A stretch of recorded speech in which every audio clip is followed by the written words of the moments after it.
comes out, technically the pub date is July 1, and I'm delighted to be here talking about it. But rather than talking about cognitive surplus in the abstract, rather than talking about sort of what it is, the idea behind the book, I want to start by telling a story that I think illustrates some of what's happening. So the story starts in January of last year, January of 2009, in Mangalore, India.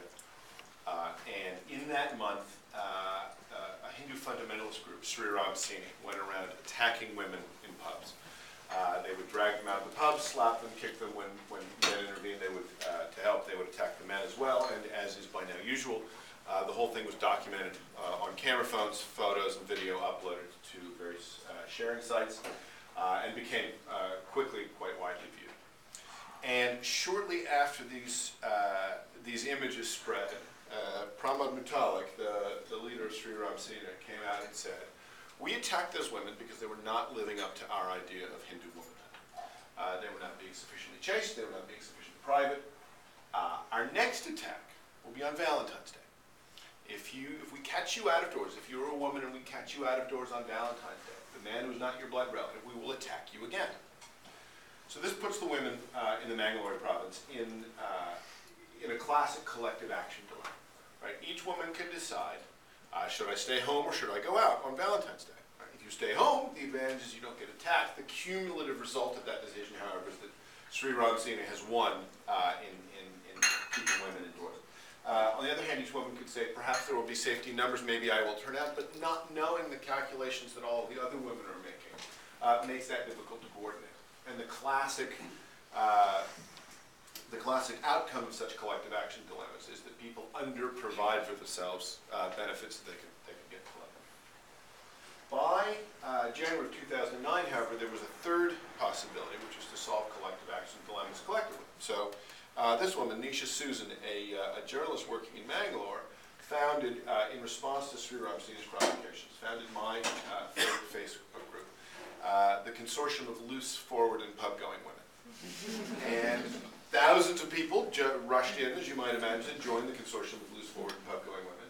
And their first activity was to say, we are going to mail, on behalf of Valentine's Day, we're going to mail Sri Ram Sini pink underwear. Sri Ram Sini is sometimes derided as they're sometimes called the underpants wearers or the diaper wearers because they favor a sort of particularly bulky form of khaki shorts. So they mailed many pairs of pink underwear, often with messages to Pramod Mutalik scrawled across the back. They mailed this underwear to Sri Ram Sini. And it has three immediate effects. The first is it, of course, enrages Mutalik, who then says, this is awful, this is the front. We are going to mail those women appropriately covering garb. They didn't actually do that, but that's what they said they would do. The second thing it did was it affected the way the Indian government responded to the problem, because all of a sudden there was evidence that there was an organized group of voters who cared about this issue, and so they arrested Mutalik and some of the leaders of Sri Ram Sini for the attacks, and they arrested them on the 13th of February, thus keeping them, among other things, in protective custody over Valentine's Day. There was no attack last Valentine's Day, there was no attack again this Valentine's Day. And the third thing it did, of course, is it communicated to the women themselves that they now had this opportunity to take collective action without having to be members of a group in advance. Right?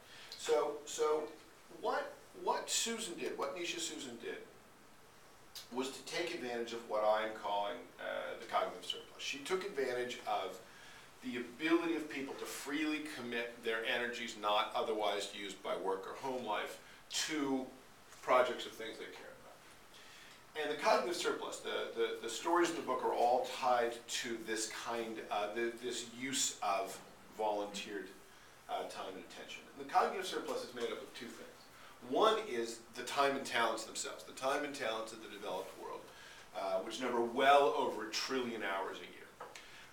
But we had that in the 20th century. In fact, the build-up since the Second World War of educational attainment, rising life expectancy, and rising population size meant that the amount of free time the educated world had has ballooned enormously. But we didn't get effects like that in the 20th century. That's the second half of the cognitive surplus, which is a media landscape that isn't one note any longer. In the 20th century, we got used to a media landscape in which the professionals were very good at producing, and the amateurs got very good at consuming. And that environment was so stable for so long that we told ourselves a story about it. We said, people like to be couch potatoes. The reason people are watching 25 hours a week of television, week in, week out, for the whole of their lives, is that that's the activity they prefer. And then along came a medium that allowed people not just to consume, but also to produce and to share. And it turned out that we actually like all three of those things. And that the overwhelming dominance of consumption as the normal case of the media landscape in the 20th century was less about human motivation than it was about an imbalance in the media landscape. Doesn't mean we don't like to consume. We obviously still like to consume. It's just that we balance it with producing and sharing. So cognitive surplus is these two things. It is free time and talent joined up with a medium that allows for this kind of collaborative combination of these materials. When I started to think about this cognitive surplus as a resource, I wanted some kind of rough metric for it, and there wasn't any one obviously to hand. So I invented one with a friend of mine, Martin Wattenberg at IBM, who studies Wikipedia. We did a back-of-the-envelope calculation. Right? How much time has gone into the creation of Wikipedia? It's about 100 million hours. It's an order of magnitude calculation, but it's the right order of magnitude. About 100 million hours of human time and attention has gone to creating Wikipedia. Every article, every edit, every talk page, and so on. The dominant use of free time worldwide, television. So if you take this square as representing television watching in the United States, that represents 200 billion hours every year, right? Or, expressed graphically, Wikipedia is here, right? The entire effort over a 10-year span to create Wikipedia represents this fraction of the annual television watching in the United States alone.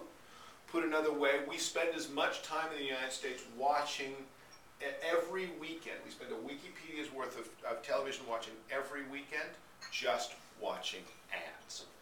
So the surplus of time and talent is so enormous, right, that we only need to see a very small shift in the direction of amateur production and sharing and collaborative effort to see very large shifts in what's culturally possible.